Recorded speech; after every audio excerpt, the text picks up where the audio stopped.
अंग्रेजों ने एक कानून बनाया सन 1860 में इस देश में। उस कानून का नाम रखा है इंडियन इनकम टैक्स एक्ट, आपकी आमदनी पर कर लेने का कानून।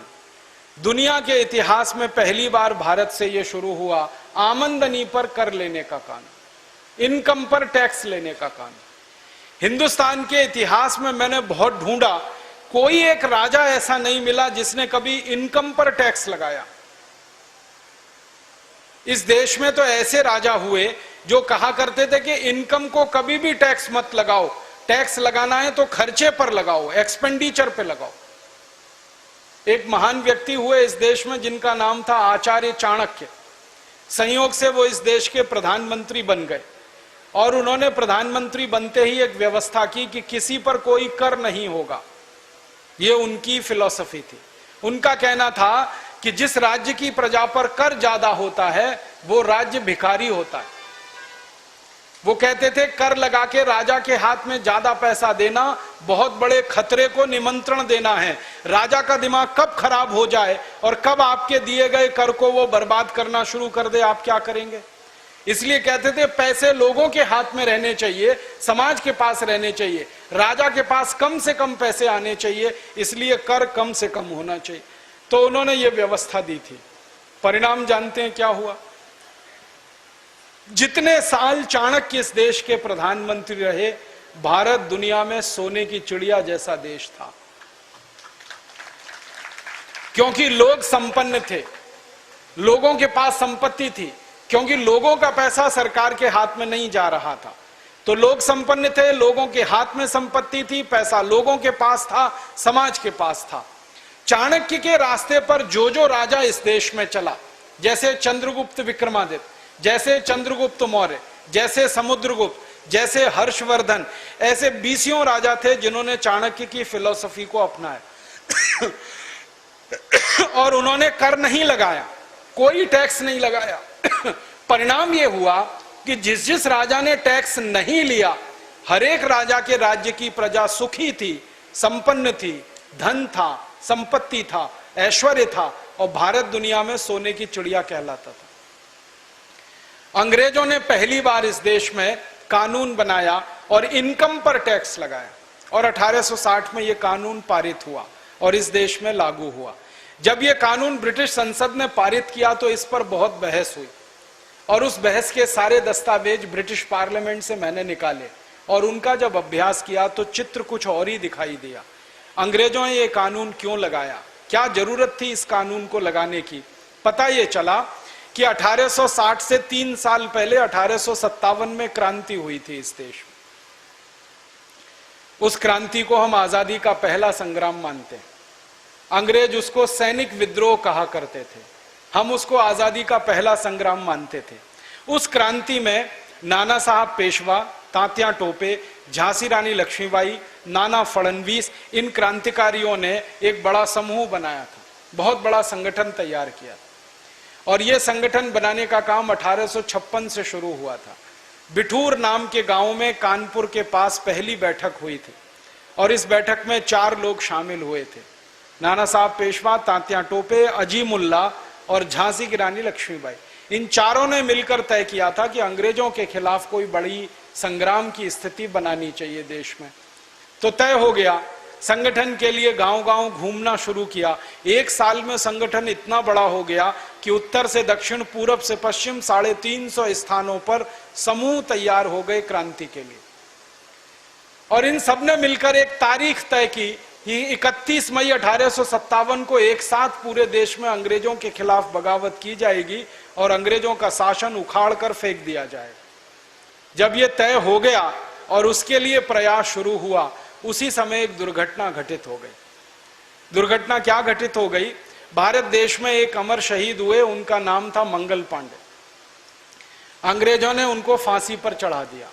बैरकपुर की छावनी में उनको फांसी दे दी गई 8 अप्रैल 1857। मंगल पांडे ने किया क्या था?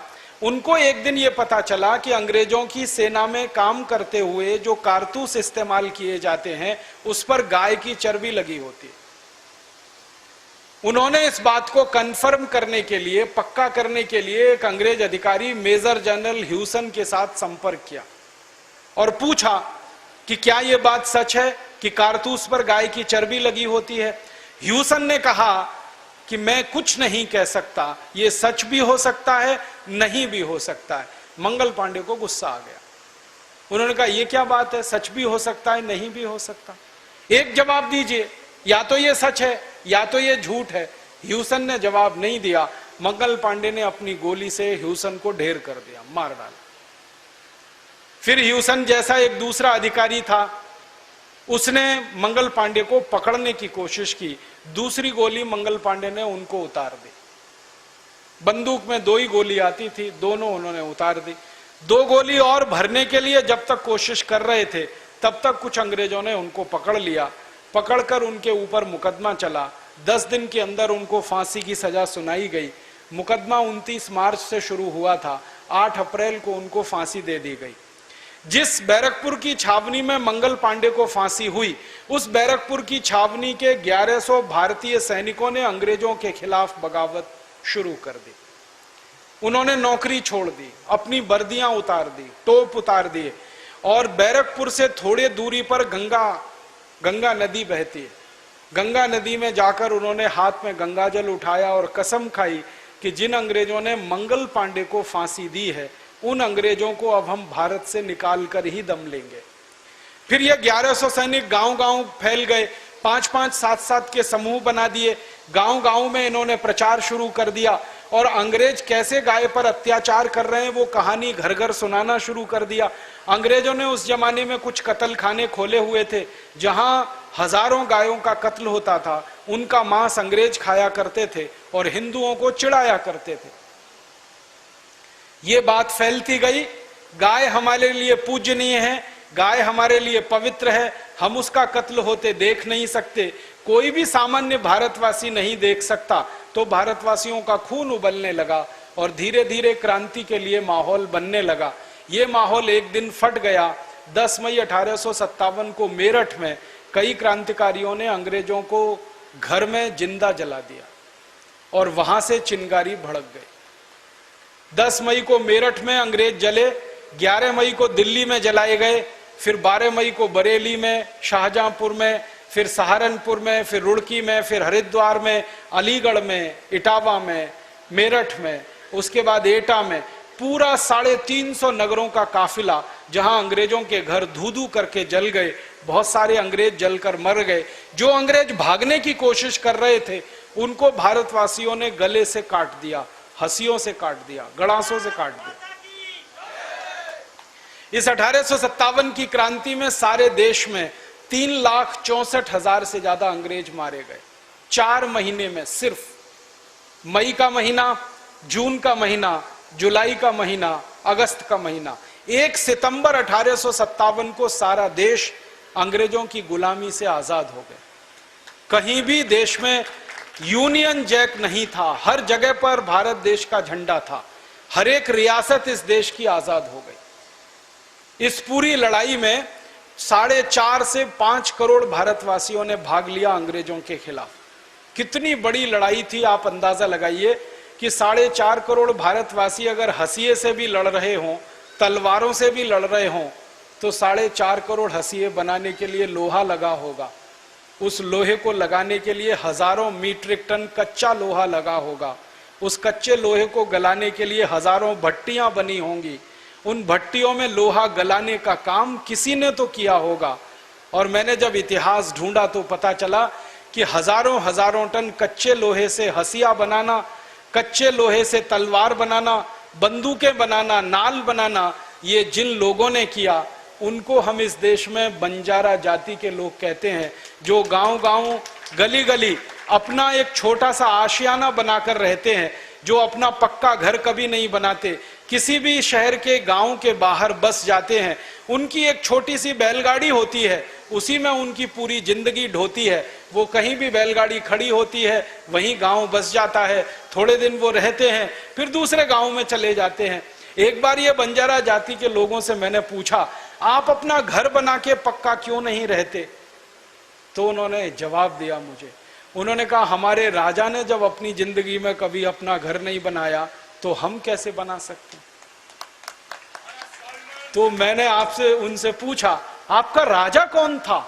उन्होंने कहा महाराजा राणा प्रताप हमारे राजा थे, जिन्होंने जिंदगी भर अपने लिए घर नहीं बनाया, हम कैसे बना सकते हैं?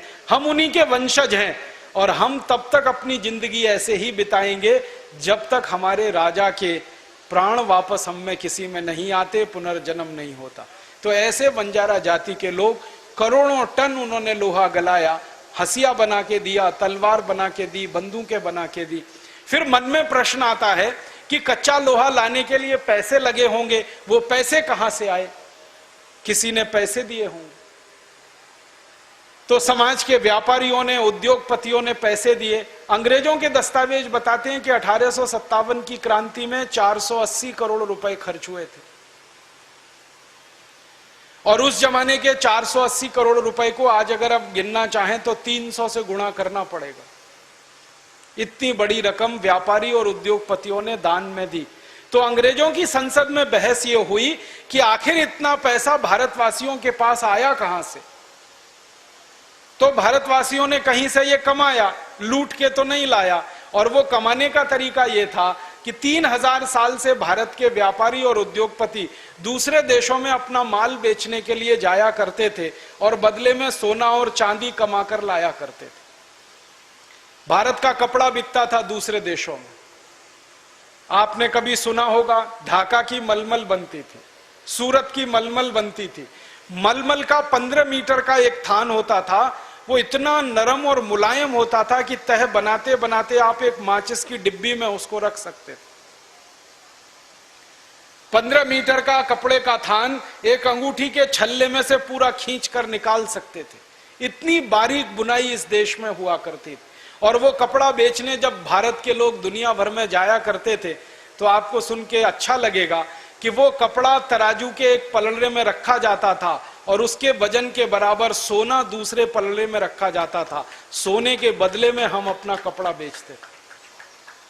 हमने कपड़ा बेचकर सोना कमाया इस देश में, हमने लोहा बेचकर सोना कमाया इस देश में। 36 तरह की वस्तुएं भारत की जाती थी बिकने के लिए, उसमें से सोना चांदी बह बहकर भारत में आता था। और 3000 साल भारत निर्यातक देश था दुनिया का।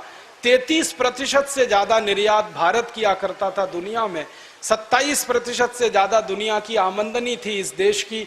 उस कारण से देश सोने की चिड़िया हो गया था।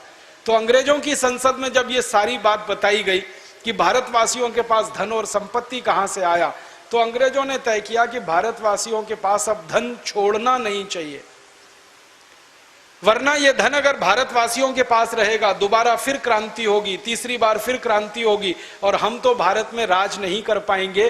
तो भारतवासियों का सारा धन छीन लेना चाहिए। इसके लिए अंग्रेजों ने कानून बनाया, इंडियन इनकम टैक्स एक्ट।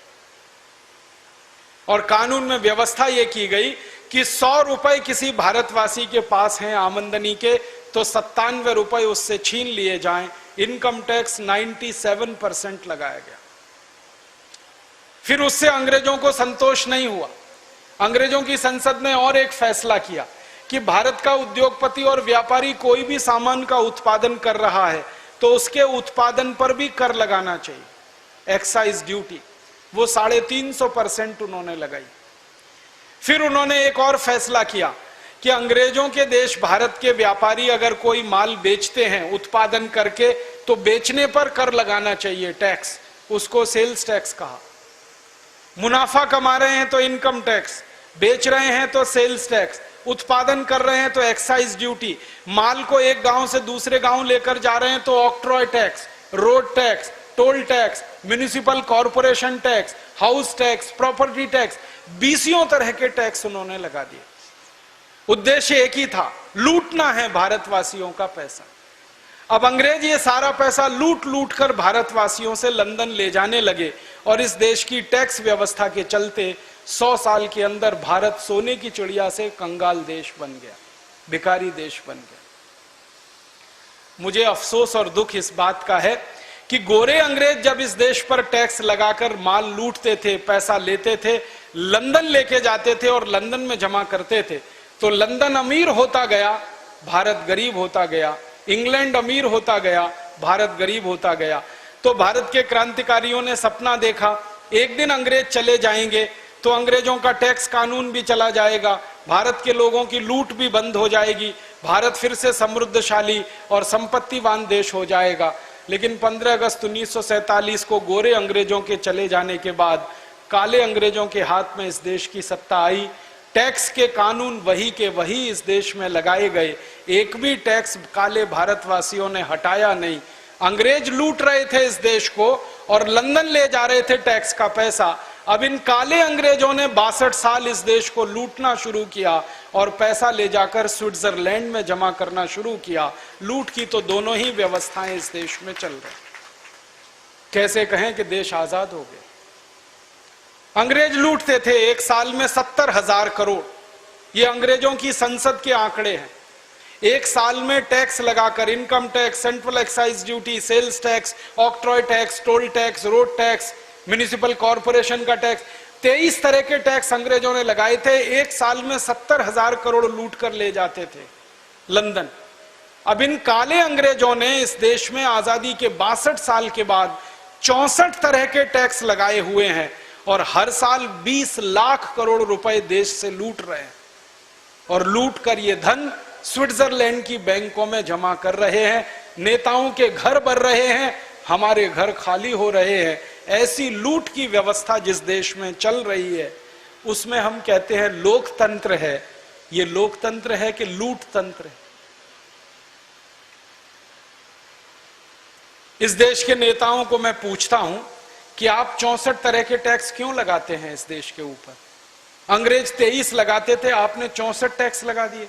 करना तो यह चाहिए था कि अंग्रेजों के सारे टैक्स खत्म हो जाने चाहिए थे। तो काले अंग्रेज मुझे जवाब देते हैं कि देश का विकास करना है ना, उसके लिए पैसे चाहिए। तो फिर इन काले अंग्रेजों से पूछता हूं 62 साल में कितना विकास हो गया है देश का, जरा बताइए। आजादी के 62 साल में क्या विकास हुआ है? मैं आपको सरकार के आंकड़े बताता हूं। आजादी जब मिली 1947 15 अगस्त को, तो इस देश में 4 करोड़ 50 लाख लोग गरीब थे। अब आजादी के 62 साल के बाद इस देश में 84 करोड़ लोग गरीब हो चुके हैं। हमारे देश की जो वर्तमान सरकार है डॉक्टर मनमोहन सिंह की, इस सरकार ने एक कमीशन बनाया था। उस कमीशन का नाम है अर्जुन सेन गुप्ता कमीशन। उस कमीशन ने 5 साल इस देश में सर्वेक्षण किया और सर्वेक्षण के बाद बताया कि 84 करोड़ भारतवासियों की एक दिन की आमदनी 20 रुपए से कम है, इसलिए वो सब गरीबी की रेखा के नीचे हैं। आजादी आई थी तो 4.5 करोड़ गरीब थे, आजादी के बाद 84 करोड़ गरीब हो गए। गरीबी 21 गुना बढ़ गई इस देश में। काले अंग्रेजों को मैं पूछता हूं गरीबी इतनी क्यों बढ़ गई इस देश में, तो मूर्ख बनाने वाला उत्तर देते हैं और वो समझते हैं कि जैसे मैं तो मूर्ख बन जाऊंगा। वो मुझे उत्तर देते हैं नेता इस देश के, वो कहते हैं जी आबादी बढ़ गई इस देश की इसलिए गरीबी बढ़ गई। फिर मैं उनसे कहता हूं अच्छा बताओ आबादी कितनी बढ़ गई? हम आजादी के समय 32 करोड़ थे, अब आबादी में 115 करोड़ हो गए। हमारी आबादी लगभग 3.5 गुनी बढ़ गई, या मान लो 4 गुनी बढ़ गई, तो गरीबी 4 गुनी बढ़नी चाहिए, तो गरीबी 16 करोड़ होनी चाहिए। ये 84 करोड़ कहां से हो गई? तब वो जवाब नहीं देते। फिर मैं जवाब देता हूं, मैं कहता हूं इसका उत्तर मेरे पास है, आपके पास नहीं है। आजादी के 62 साल में इस देश के लोगों की लूट 21 गुना बढ़ गई, इसलिए गरीबी 21 गुना बढ़ गई इस देश। कितनी लूट हो रही है इस देश की। हमारे देश में एक प्रधानमंत्री हुए, उनका नाम था राजीव गांधी। उन्होंने 1984 में संसद भवन में ये बताया कि जब 1 रुपया मैं किसी गरीब आदमी के विकास के लिए दिल्ली से भेजता हूं तो उस गरीब आदमी के पास सिर्फ 15 पैसा पहुंचता है। ये 1984 में कहा। अब 2009 आ गया, भ्रष्टाचार बढ़ा है, कम नहीं हुआ है। अब दिल्ली से 1 रुपया जब चलता है गरीब आदमी के लिए तो शायद गरीब आदमी तक 10 पैसा भी नहीं पहुंचता है। लूट का 90 पैसा नेताओं की जेब में और अधिकारियों की जेब में चला जाता है। ये मैंने नहीं कहा, राजीव गांधी ने कहा। और राजीव गांधी के कहे हुए को कोई प्रधानमंत्री माई का लाल अभी तक झुठला नहीं सका। एक भी प्रधानमंत्री में हिम्मत नहीं हुई जो कहे कि राजीव गांधी ने गलत कहा। सब प्रधानमंत्री स्वीकार करते हैं लूट होती है। अब जरा अंदाजा लगाइए कि 1 रुपए में 90 पैसे की लूट अगर इस देश में हो रही है तो आपके दिए गए टैक्स के पैसे के 90% की लूट हो रही है। यह सीधा सा मतलब है। और हम टैक्स का कितना पैसा देते हैं? केंद्र सरकार को एक साल में 6.25 लाख करोड़ देते हैं, 31 राज्य सरकारों को कुल मिलाकर 12 लाख करोड़ देते हैं, म्युनिसिपल कॉरपोरेशन को मिलाकर, राज्य सरकार को मिलाकर, केंद्र सरकार को मिलाकर 20 लाख करोड़ का टैक्स देते हैं। केंद्र सरकार अलग योजना बनाती है गरीबी दूर करने की, राज्य सरकार अलग योजना बनाती है गरीबी दूर करने की, जिला सरकारें अलग योजना बनाती हैं गरीबी दूर करने की, और यह गरीबी ही दूर नहीं होती इस देश में। मैंने तो जब अभ्यास किया तो पता चला गरीबी तो नेताओं की दूर हो रही है और अधिकारियों की दूर हो रही है, आम आदमी की नहीं।